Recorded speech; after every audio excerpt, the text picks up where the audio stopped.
Merci, mon cher collègue. La parole est à Monsieur François Ruffin pour la France Insoumise.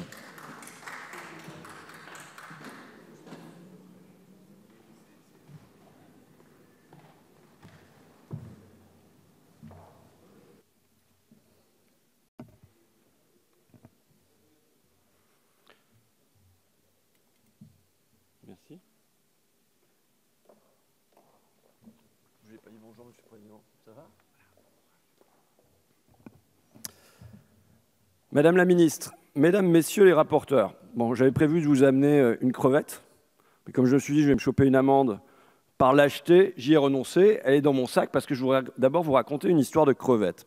Une crevette pêchée en mer du Nord, sans doute aux alentours de Oslo, et qui traverse 12 frontières, le Danemark, l'Allemagne, les Pays-Bas, la Belgique, la France, l'Espagne, qui passe par le détroit de Gibraltar, qui arrive à Tanger, donc qui allait fait 3700 km, qui se retrouve là-bas pour être dépiotée à moindre coût par des femmes qu'on surnomme les femmes crevettes, non pas tant à cause du fait qu'elles n'ont pas de salaire minimum et pas d'horaire maximal dans leur zone franche, mais du fait de l'odeur qui s'attache à leur travail et qui leur vaut une ostracisation. Ensuite, les crevettes sont renvoyées en sens inverse, en Belgique, 2300 km aux alentours de Bruges, pour y être conditionnées, empaquetées, soit 6000 km au total. On peut avoir grosso modo les mêmes histoires avec le yaourt. Peut-être qu'on aura bientôt les mêmes histoires avec les abricots du côté de Perpignan, puisque le problème du train Rungis-Perpignan est loin d'être réglé. Et c'est une situation que même les routiers trouvent absurde. Je me trouverai sur l'aire de Passy, qui est entre Chamonix et l'Italie, et il y avait Jean-Claude et ses copains routiers qui dégustaient leurs gamelles et qui me disaient « Tous les mercredis, je fais passer des bêtes. Je les amène des Pays-Bas jusqu'en Italie parce que les porcs sont nés aux Pays-Bas, mais ça permettra de les appeler là-bas jambon de Parme et d'avoir l'étiquette Parme sur les tranches qui, elles, repartiront vers le nord de l'Europe. » Venant des routiers, je m'attendais à un autre son de cloche, je m'attendais à ce qu'ils défendent leur boulot, mais même à eux, bien souvent, ce travail devient absurde lorsqu'ils me disent, dans les deux sens, donc entre l'Italie et la France, on charge des bobines de papier, le même grabage, le même poids, on ne comprend pas, et pareil pour le transport de bois. Les conséquences, elles sont visibles par exemple pour Fernand qui habite à 2 pas de là, je l'ai dit, à Chamonix, et qui voit dans son jardin, lui qui a été guide de haute montagne, qui a connu tous les monts, qui voit d'abord les arbres changer, les épicéas s'assécher, et qui voit aussi les Alpes, dans les Alpes, la mer de glace reculer de 30 à 40 mètres par an. Des lacs se former là où auparavant il n'y avait que de la glace. Évidemment, on peut transformer ça, ce ressenti de Fernand en statistique. C'est quoi? C'est d'après le livre blanc pour l'Europe, il était impératif, nous dit-on, de parvenir à réduire les émissions de gaz à effet de serre de moins 60% par rapport à 1990 dans le secteur des transports. Mais à la place de faire moins 60%, on a fait plus 35% depuis 1990. Et le même fossé se dessine pour l'avenir, puisqu'il s'agit de diviser par 2, on nous dit, sous 20 ans, les émissions de gaz à effet de serre. Or, la prédiction serait de plus 45% de transport. Alors, on peut espérer d'avoir un transport décarboné, mais au point que ça n'ait pas de conséquences sur non pas la baisse, mais l'augmentation des gaz à effet de serre, ça paraît improbable. Or, qu'y a-t-il sur le trafic de marchandises, qui me semble le gros morceau dans cette loi mobilité? Rien.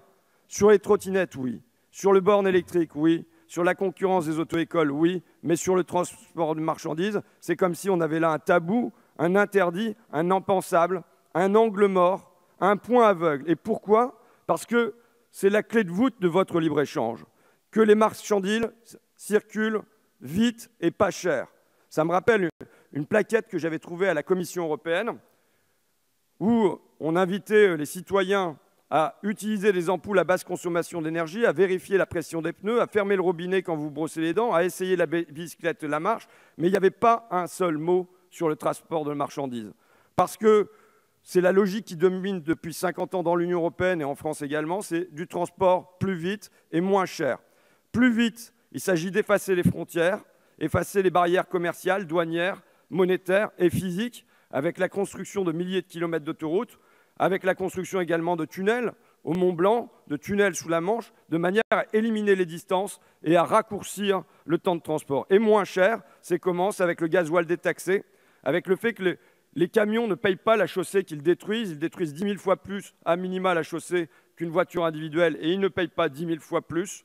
C'est avec le passage de 38 tonnes à 44 tonnes, avec la délocalisation du transport international vers du transport roumain ou polonais qui va manger sa gamelle dans sa cabine plutôt que d'aller manger dans les restaurants routiers et sera payé 700, 800, 900, 1000 euros grand maximum, avec le passage à 56 heures également de la durée hebdomadaire de travail. Et surtout avec le fait que la pollution est gratuite. La pollution n'est pas payée par les grandes entreprises de transport. Ça a contribué à casser le ferroviaire, qui a été divisé par 3, dont la part a été divisée par 3 en 30 ans, et dont en valeur absolue, depuis l'ouverture à la concurrence au début des années 2000, on a une division par 2. Quel est l'enjeu? Pourquoi il ne faut pas augmenter le transport? Parce que, je l'ai dit, c'est la clé de voûte de la mondialisation. Parce que c'est ce qui permet aux multinationales d'effectuer des économies d'échelle, là, pour le continent. Comment, par exemple, Whirlpool, demain je serai encore sur le dossier WN qui est le successeur de Whirlpool, mais Whirlpool a pu d'abord délocaliser le lave-linge vers la Slovaquie, le sèche-linge vers la Pologne, même si les marchés de consommation demeurent dans le nord de l'Europe. Pourquoi? Parce que le temps de transport entre la Pologne, la Slovaquie et le nord de l'Europe coûte fort peu. Et donc ça leur permet ces économies d'échelle. Ce qui fait qu'en 1989, on avait 38 usines Whirlpool dans la grande Europe. Aujourd'hui, il y en avait 38 usines Whirlpool Philips dans la petite Europe à 12, et aujourd'hui, il en reste 8 dans la très grande Europe. Ça a permis aux multinationales des économies d'échelle. Si nous devions faire une loi mobilité, notre loi mobilité, elle dirait l'inverse. Elle dirait moins vite et plus cher pour le transport de marchandises. Moins vite et plus cher. Comment? Par une taxe sur le gasoil, par la fin du dumping social, par un relèvement des coûts du péage, comme a pu le faire pour le transit la Suisse, et qui n'est pas un pays marxiste ni autoritaire, avec un véritable coût porté par les entreprises de transport quant à la pollution. Quel serait le but de ce mot d'ordre? Moins vite et plus cher sur le transport de marchandises, ça serait évidemment l'élimination des transports inutiles, et il y en a. Ça serait au maximum le glissement vers le fret ferroviaire, plutôt que la diminution et la casse du fret ferroviaire. Et ça serait aussi dans un objectif de relocalisation. La relocalisation, elle peut se produire si on relève le coût du transport en Europe par le routier et dans le monde par le coût du transport maritime. Et alors, le coût du transport relevé sera la meilleure arme contre les délocalisations. Le retour du sèche-linge à Amiens, si on le veut, ou du lave-linge à Amiens, doit se produire par un relèvement du coût du transport qui ne permette pas d'éloigner à ce point les lieux de production des lieux de consommation. Je lisais ce matin une citation de Mark Zuckerberg, le patron de Facebook, qui disait ceci: « C'est la lutte de notre temps, les forces de la liberté, de l'ouverture et de la communauté mondiale, force pour le flux de la connaissance, du commerce, contre ceux qui les ralentiraient. » Et en effet, c'est bien l'enjeu. Les ralentir. Ralentir les flux de capitaux, ralentir les flux de marchandises, ralentir, quand tous les Mark Zuckerberg du monde et leurs alliés politiques ne font qu'accélérer, accélérer les travailleurs qu'on jette, accélérer la planète qu'on brûle. Merci. La parole est à Madame Pascale Boyer.